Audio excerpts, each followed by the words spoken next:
I never thought a single look could unravel 20 years of marriage. One glance, just a flicker of hazel eyes across my kitchen table, and the life I'd built with Josh started to fray at the edges. My name's Linda, and for 2 decades, I've been the wife every man dreams of. Dinner on the table, a spotless house, a smile even when I didn't feel it. Josh gave me stability, a cozy home in Ohio. 2 kids now off at college. He's steady, reliable, the kind of guy who'd never forget an anniversary but stopped noticing me years ago. His touch, a habit. His words, background noise. I didn't hate him for it, I just stopped waiting for more. Then Trevor walked in. Josh's kid brother, 25 and restless, a storm blowing into our quiet little world.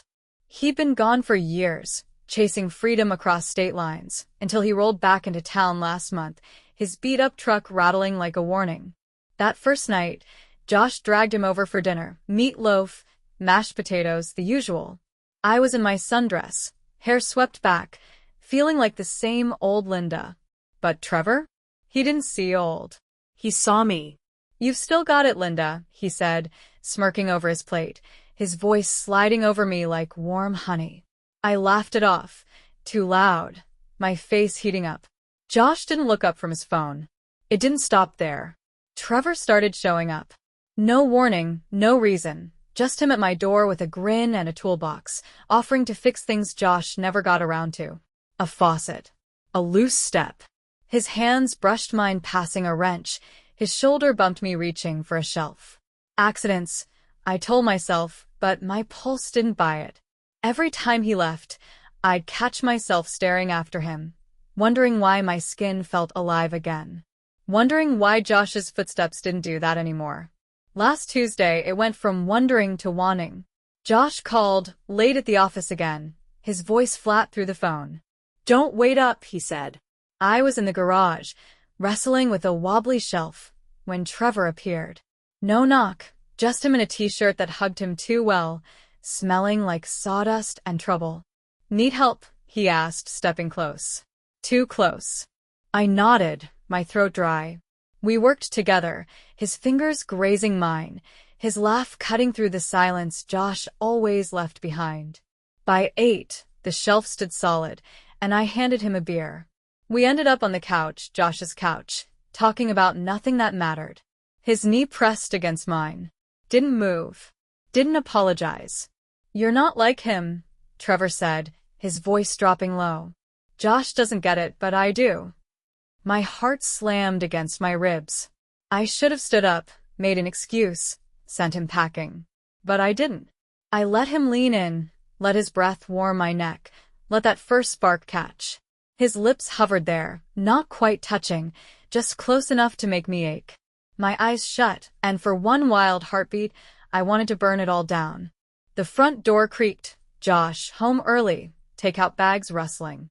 Trevor pulled back smooth as silk, sipping his beer like nothing happened, while I stammered a too bright, "Hey, honey." Josh didn't blink. Why would he? I was Linda, the good wife. He didn't see my hands shaking, didn't feel the heat still licking under my skin. That night, I lay next to Josh, wide awake. Trevor's shadow clung to me, a secret I couldn't shake. I told myself it was nothing, a slip, a fluke. But the truth? I was already counting the minutes until I'd see him again. You ever feel like one moment could change everything? Tell me I'm not the only one. Drop a thought in the comments. I'd never been the type to lie. Not to Josh, not to myself. 20 years of marriage taught me how to keep things simple. Tell the truth, stick to the script, be the Linda everyone counted on. But after that night on the couch with Trevor, the script tore apart. I woke up the next morning with his name stuck in my throat, his breath still a phantom on my neck. Josh shuffled around the kitchen, slurping coffee, grumbling about a client meeting. "You okay, Lynn?" he asked, barely glancing up. I nodded, smiled, plated his eggs. "Just tired," I said. Tired didn't cover it. I was buzzing, restless, like a moth circling a flame I couldn't name. By Friday, I couldn't pretend anymore. Josh had a golf outing with his buddies, some ritual of beers and bad swings, and I was out front, clipping roses in the late afternoon sun. My hands moved on autopilot, but my eyes kept darting to the street. Then I heard it, the low growl of Trevor's truck. He pulled up, toolbox swinging in his grip, claiming Josh had mentioned a flickering porch light. "News to me," I said, brushing dirt off my gloves. His grin tilted sideways. "Guess I'm here anyway." We ended up inside. He fiddled with the wiring while I lingered nearby, wiping counters that were already clean. He talked some story about a bar in Austin, a fight over a jukebox, and I drank it in, every word pulling me closer. When he finished, he stood too near, holding out a screwdriver like a peace offering. "You're good at this," he said. "We're a team." His voice was light, but his eyes pinned me in place. My fingers brushed his taking the tool, and then his hand slid to my waist, slow, deliberate, warm through my shirt. I froze, my breath catching. "Trevor," I whispered, meaning to stop him, meaning to mean it. "Tell me no," he said, his voice rougher now, his thumb tracing a line along my side. I didn't. I couldn't. His lips found mine, tentative for half a second before the hunger took over. My back hit the counter, and the world blurred, just his hands steadying me, his taste sharp like the edge of a secret. I sank into it, every nerve sparking, every thought of Josh drowned out by the roar in my chest. It wasn't a fling, not yet, just a kiss that cracked me open, but it was enough to scare me senseless. The phone jolted me back. Josh's name glowed on the screen, and I shoved Trevor away, fumbling to answer. "Hey, hon," I chirped, too shrill, while Trevor leaned against the wall, watching me with that damn smirk. "How's the game?" I asked. Josh rambled about a bogey, oblivious. Trevor slipped out the back as I nodded along, my lips still swollen, my heart pounding a confession I couldn't voice. When I hung up, the house felt wrong. Too quiet, too much like Josh's. I poured a glass of wine and stared at it, wondering who I was becoming. He kept coming back after that, dropping off mail he found in his truck, borrowing a ladder he didn't need. Each time, we pushed it further, a touch that lingered, a look that promised more. I'd swear it was nothing, that I'd quit before it crossed the line. But Friday turned into a habit, and every time Josh left the house, I'd catch myself listening for that truck. Yesterday, he kissed me again in the laundry room, my hands full of Josh's shirts. I didn't stop him. I didn't want to. Now I'm sitting here, Josh snoring upstairs, and I can't look at him without seeing Trevor's shadow. I tell myself I'm still the good wife, just a little lost, just flirting with a spark. But it's more than that. It's a fire, and I'm running out of ways to pretend it won't burn me down. I used to think I knew where the line was, the one between right and wrong, between a harmless thrill and a full-blown mistake. For 20 years, I'd stayed on the safe side, keeping Josh's world steady while mine shrank to fit it. But now, with Trevor's hands haunting my thoughts, that line's gone blurry, and I'm not sure I want it back. Last week, after that kiss in the laundry room, I swore I'd end it. I'd tell him to stay away, lock the door, be the Linda Josh married. Instead, I left the door cracked and he walked right through it. It was Thursday, a gray day with rain drumming the roof. Josh was in Chicago for a work conference, 2 days out of town, his suitcase packed with ties I'd ironed. He'd called that morning, his voice clipped. "Hotel's fine. See you Saturday." "No, I miss you." No warmth, just static and a deadline.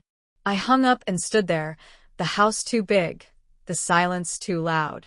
My fingers hovered over Trevor's number before I even knew what I was doing. "Hey," I said when he picked up. "You free?" My voice sounded foreign, bold. He didn't hesitate. "Be there in 10. He showed up soaked, his hair plastered to his forehead, droplets sliding down his neck. I handed him a towel, our hands brushing, and that was all it took. The air shifted, heavy with something we'd been circling for weeks. "You didn't call me for a leaky pipe," he said, tossing the towel aside and stepping closer. I shook my head, my mouth dry. No, he didn't ask what I wanted, he already knew. His fingers found my wrist, then my waist, pulling me in slow like he was giving me one last chance to run. I didn't. We ended up on the living room floor, the rug soft under my back, rain streaking the windows. It wasn't wild or rushed, just close, quiet, his breath warm against my ear, his hands steady where Josh's had gone absent. Every touch felt like a question I answered with a sigh. I lost myself in him, letting the fire I'd been dodging swallow me whole. When it was over, we lay there, tangled and still, the storm outside muffling the guilt creeping in. He traced circles on my arm and said, "You're too good for this town, Linda." I wanted to believe him, but then the phone rang. Josh's ringtone, sharp, insistent. I bolted upright, fumbling for it on the coffee table. Trevor watched, silent, as I answered. "Hey, hon," Josh said. "Flight's delayed. Might be Sunday now." His voice was tired, distracted, same as always. "Okay." I managed, my eyes on Trevor, my pulse racing. "Stay safe." When I hung up, Trevor grinned. "More time for us." I forced a smile, but something twisted inside me, a knot I couldn't untie. The next day, he came back. And the day after that. Josh's trip stretched into a third night, and Trevor filled every empty hour. We cooked dinner, burned spaghetti and too much wine, laughed over old movies, stayed up whispering about nothing and everything. It felt easy, like a life I'd stumbled into. But each time he left, the house snapped back to Josh's, his chair, his mugs, his ghost in every corner. I'd catch myself staring at our wedding photo on the mantel, my smile frozen from 2004, and wonder how I'd explain the stranger staring back at me now. Tonight, Josh is still gone, and Trevor's asleep on the couch, one arm slung over the cushions. I'm in the kitchen, gripping a cold coffee mug, the rain still tapping the glass. I wanted this, wanted him, but now that I've got it, it's heavier than I expected. The fire's still there, licking at me, but it's starting to scorch. I don't know how to put it out, or if I even can. I've spent 20 years building a life with Josh, brick by brick, routine by routine, until it felt like a fortress. Safe, solid mine. But forts don't bend. They just stand there, cold and still, while the world moves on. Trevor was the crack in the wall, the heat seeping through, and now that I've let him in, I can't shove him back out. Last weekend, with Josh stuck in Chicago, I gave in completely, 3 nights of stolen hours, his laughter filling my empty spaces. I told myself it was temporary, a flare-up I could smother before anyone noticed. I was wrong. Sunday came, and Josh's key turned in the lock. I'd scrubbed the house top to bottom, vacuumed the rug, washed the wine glasses, aired out the living room where Trevor's scent still lingered. "Hey, Lynn," Josh called, dragging his suitcase in, his tie loose. "Missed you." He pecked my cheek, same as always, and I smiled so hard it hurt. "Missed you too," I lied, my voice steady while my stomach churned. Trevor had left an hour before, slipping out with a wink and a "see you soon." I nodded, thinking I could bury it all, him, us, the fire, under Josh's return. But Monday hit me like a freight train. Josh was back to his grind, gone by dawn, home by dusk, and I was alone again, rattling around a house that didn't fit me anymore. I was folding his laundry when Trevor texted. "Lunch?" My treat. My thumb hovered over no, but my resolve crumbled. An hour later, we were at a diner across town, greasy burgers, chipped mugs, a booth tucked in the corner. He slid his foot against mine under the table, grinning. "You're glowing, Linda." I blushed, hating how much I loved it. That's when I saw her.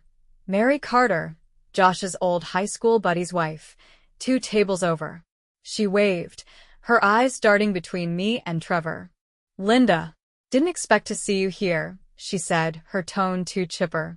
I stammered something about family errands, but Trevor leaned back, casual as ever, and chimed in, just keeping her company while Josh is busy. Mary's smile tightened, and my chest did too. She didn't buy it, I could tell. When she left, I whispered, "She knows." Trevor shrugged. Let her guess. What's she gonna do? Everything, maybe. By Wednesday, the phone was ringing off the hook. Mary's voice, syrupy with concern. "Saw you at the diner. Everything okay at home?" Then Josh's sister, Karen, asking if Trevor was hanging around too much. I laughed it off, kept it light, but the questions piled up like smoke I couldn't wave away. Josh didn't notice. He was too buried in spreadsheets, but I saw suspicion in every sidelong glance from neighbors, every just checking in call. The town's small, and secrets don't stay quiet long. Thursday night, Trevor came over anyway. Josh was at a late meeting, and I should have said no, but his truck in the driveway felt like a dare I couldn't refuse. We stayed in the kitchen this time, him chopping onions for a stew, me stirring the pot, pretending we were normal. His hand brushed my hip, and I leaned into it, craving the heat. Then headlights swept the window. Josh, home early again. Trevor ducked out the back, leaving me to greet Josh with a bowl of stew and a smile that didn't reach my eyes. "Smells good," Josh said, digging in. "You're the best." I nodded, mute, the taste of Trevor's nearness still on me. Now it's Friday, and I'm staring at my reflection in the bathroom mirror, lines around my eyes, a flush I can't blame on the weather. The fire's still burning, but it's smoking now, clouding everything. Mary's call today was sharper. Josh deserves to know if something's up. She didn't say what, but she didn't have to. I hung up, hands shaking. Trevor wants to meet tomorrow, but the walls are closing in. Josh's world, my world, and the one I've let Trevor build between us. I don't know how long I can keep juggling them all. I've always been the one who fixes things. Burnt toast, kids' fights, Josh's forgotten lunch. 20 years of smoothing edges, keeping the peace, and now I'm the mess I can't clean up. By Friday, the smoke from Trevor's fire was choking me. Mary's calls, Karen's hints, the way the neighbor's curtains twitched when his truck pulled up. I told myself I'd end it, douse the flames before they spread. But when Trevor texted, "Meet me at the lake," I grabbed my keys, my hands trembling with something too close to need. The lake was an hour out, a quiet spot we'd gone to as a family years back. Josh fishing, me reading on the shore. Now it was just me and Trevor, the water flat and gray under a cloudy sky. He'd brought a blanket, a thermos of coffee. That grin that still unraveled me. "Thought we could use some air," he said, spreading the blanket near the trees. We sat, shoulders brushing, and for a while, it was easy again, his stories, my laughs, the heat of him next to me. His hand found mine, then my cheek, and I let him pull me close, the kiss slow and deep, like we had all the time in the world. But we didn't. Halfway through pouring coffee, I saw it, a familiar blue sedan parked up the road. My stomach dropped. "That's Karen's car," I hissed, shoving the thermos down. Trevor squinted, unbothered. "So what? She's fishing or something." I shook my head, panic clawing at my throat. "Josh's sister didn't fish," she snooped. "If she'd followed us, if she'd seen..." I yanked the blanket up, muttering, "We've got to go." Trevor laughed, pulling me back. "Relax, Linda. She's got nothing." But I couldn't relax. Every snap of a twig was her camera, every gust of wind her whispering to Josh. We split up, him in his truck, me in my car. I drove home with the radio off, knuckles white on the wheel, replaying every second by the lake. Had she seen us? Had I left something behind? A scarf, a lie Josh would spot? By the time I pulled into the garage, my phone was buzzing. "Karen. Hey, Linda, you okay? Looked like you were out by the lake today." No emojis, no warmth, just a dagger wrapped in small talk. I typed back, "Just needed a drive," and hit send, my chest tight. She didn't reply. Josh got home late, tired from another long day. "Hey, hon," he said, tossing his keys on the counter. "You look beat." I nodded, stirring soup he hadn't yet tasted. "Rough week," I mumbled. He ate in silence, scrolling his phone, while I watched him, his graying hair, the slump in his shoulders. He wasn't perfect, but He was mine, and I torched that for what? A fling? A feeling? I went to bed early, claiming a headache, and lay there, staring at the ceiling, Trevor's touch still warm on my skin, Karen's text cold in my gut. Saturday morning, it got worse. Josh was out mowing the lawn when the doorbell rang. Mary stood there, arms crossed, her face a mask of pity and steel. "We need to talk," she said, stepping inside before I could stop her. "I saw Trevor's truck here again Thursday night, and Karen mentioned the lake." Her voice was low, sharp. "Josh is my friend too, Linda. He doesn't deserve this." I opened my mouth, to deny, to deflect, but nothing came out. She shook her head. "I'm not telling him. Yet. But you need to figure this out." She left me there, the door clicking shut like a judge's gavel. Now it's Saturday night, and Josh is watching football downstairs, oblivious.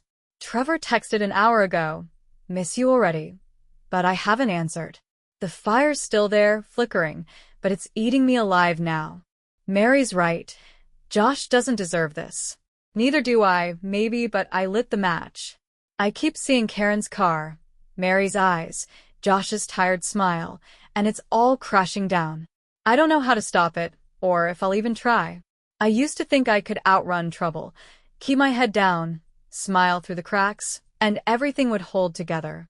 20 years with Josh taught me that. But now, with Mary's words ringing in my ears and Karen's car haunting my rear view, I'm not running anymore. I'm stumbling, choking on the smoke of my own making.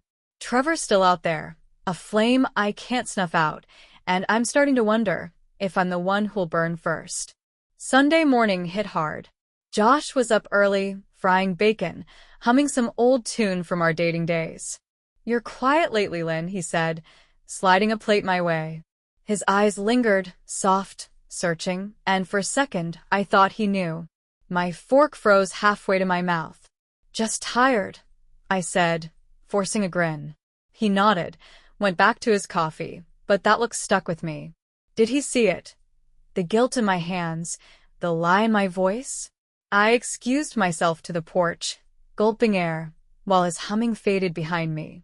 Trevor called an hour later. "Meet me tonight," he said, his voice low, tempting. "That spot by the creek. Nobody'll bother us." I should have said no. Mary's warning, Karen's shadow, Josh's bacon still warm in the kitchen. But my mouth betrayed me. Okay. By dusk, I was there, the creek gurgling under a half-moon, Trevor waiting with a blanket and a bottle of cheap red. He pulled me close, his lips on mine before I could think, and for a while, I let it take me, his hands, his heat, the rush that drowned out everything else. Then the flashlight hit us. A beam cut through the dark, sharp and accusing. "Linda?" Karen's voice, high, stunned, followed it. I shoved Trevor off, scrambling to my feet, my heart slamming against my ribs. She stood there, phone in one hand, light in the other, her face a mix of shock and disgust. "What the hell are you doing?" she snapped. Trevor stood, hands up like it was a joke. "Easy, sis. Just talking." Karen's glare didn't budge. "Talking doesn't look like that." I stammered. "It's not. You don't understand." But she cut me off. "Josh is my brother. I understand plenty." She didn't yell, didn't cry, just turned and walked away, the light bobbing back to her car. Trevor grabbed my arm. "She won't say anything.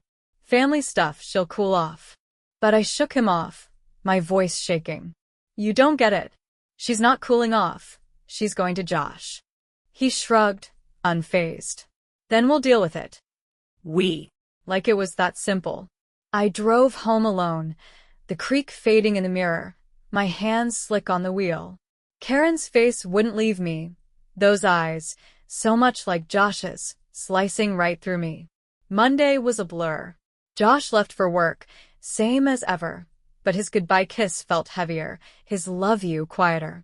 I waited for the axe, Karen's call, a text, something, but nothing came. By noon, I couldn't stand it. I drove to her place, palms sweating, rehearsing apologies. She opened the door, her expression stone cold. "I haven't told him," she said before I could speak. Not yet, but I should. I begged, words tumbling out, tears I didn't plan. Please, Karen, it's over. I'll stop. I swear. She stared, unblinking. You don't get to decide that anymore. Josh does. She shut the door, and I stood there, the weight of it crushing me. Back home, I paced, checked my phone, nothing from Karen, "Are you okay?" From Trevor, I didn't answer. Josh came home late, tired, normal, asking about dinner. I cooked, smiled, nodded, but every bite tasted like ash. Karen's holding my life in her hands, and Trevor's still out there, waiting to pull me back in. The fire's not out, it's smoldering, ready to flare up, and I'm trapped in the middle, watching it spread. I've never been good at waiting for the other shoe to drop. 20 years with Josh, and I'd always patch things up before they broke. But now, with Karen's silence hanging over me like a storm cloud, I'm stuck, bracing for a hit I can't dodge. That night by the creek replayed in my head, her flashlight, her voice, the way Trevor's hands felt like freedom until they didn't. I wanted to believe I could fix this, rewind to the Linda who'd never let a spark catch. But the truth was creeping in. I'd lit a fire I couldn't control, and it was starting to hurt. Tuesday morning, Josh was gone before I woke up, coffee mug in the sink, a sticky note saying late night tonight. Normal.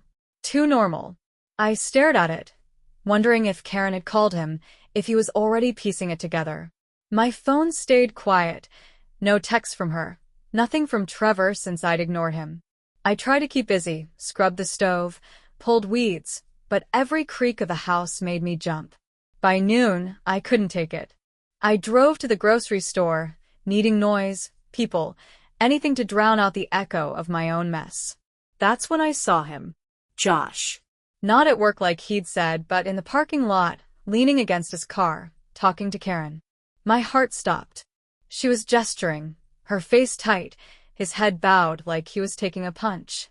I ducked behind a row of carts, breath shallow, watching through the gaps.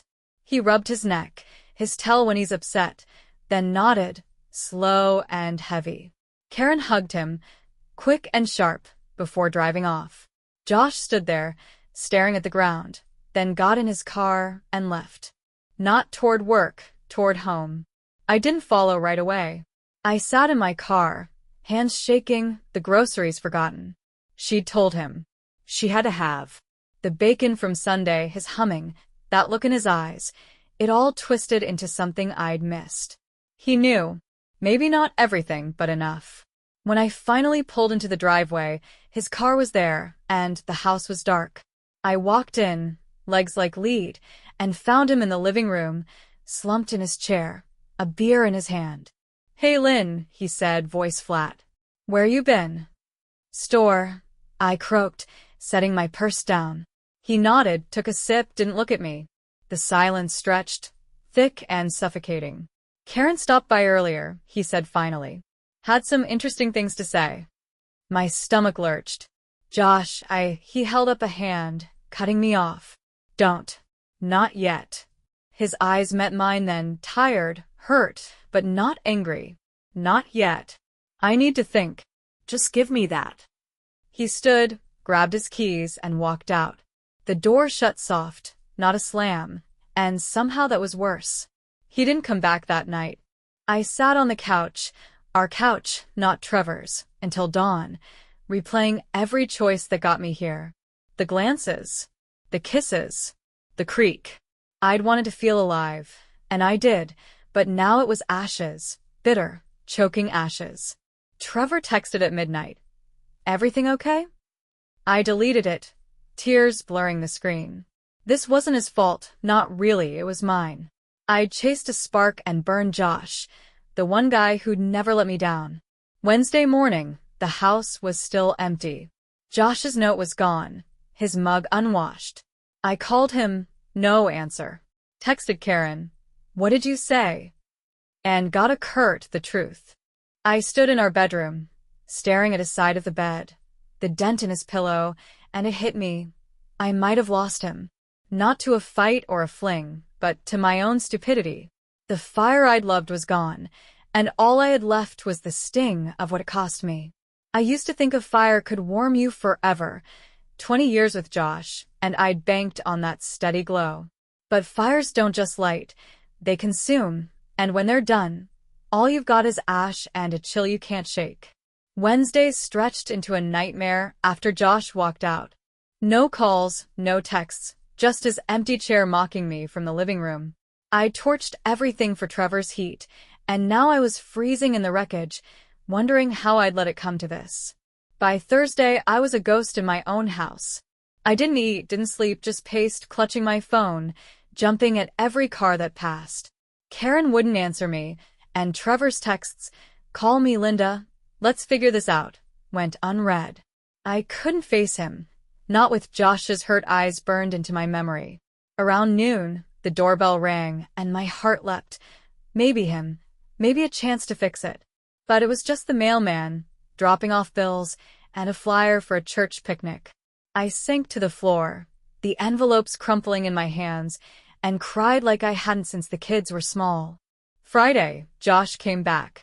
The door creaked open at dusk, and there he was, tie gone, shirt wrinkled, looking older than I'd ever seen him. "We need to talk," he said, voice low, steady. I nodded, throat tight, and followed him to the kitchen. He sat across from me, hands folded, and started.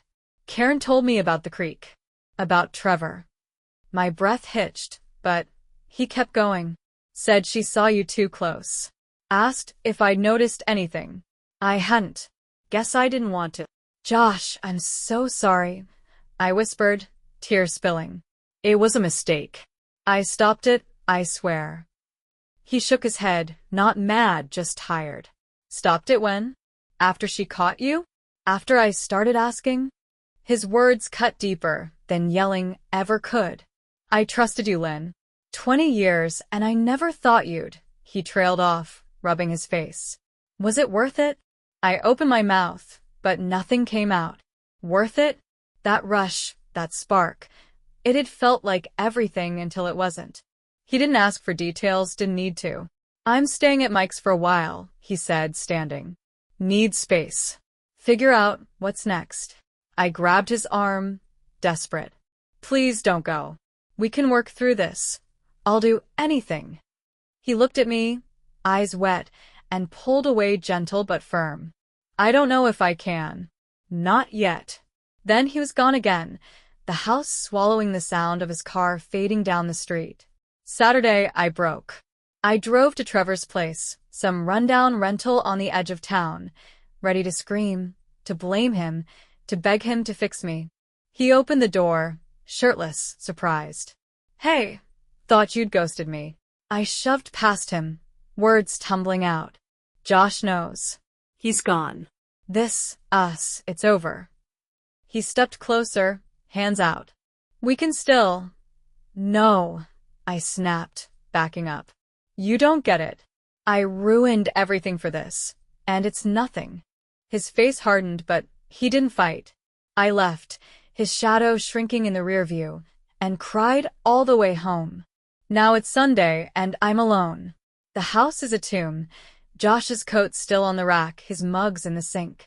I sit on the porch, coffee cold in my hands, staring at the yard we built together. The fire's out, and all I feel is the ache, raw, hollow mine.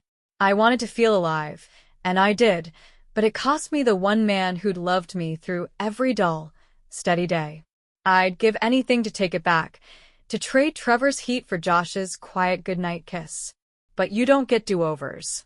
You just live with the cold. You ever lose something good chasing something fleeting? Tell me I'm not alone. Drop a comment below.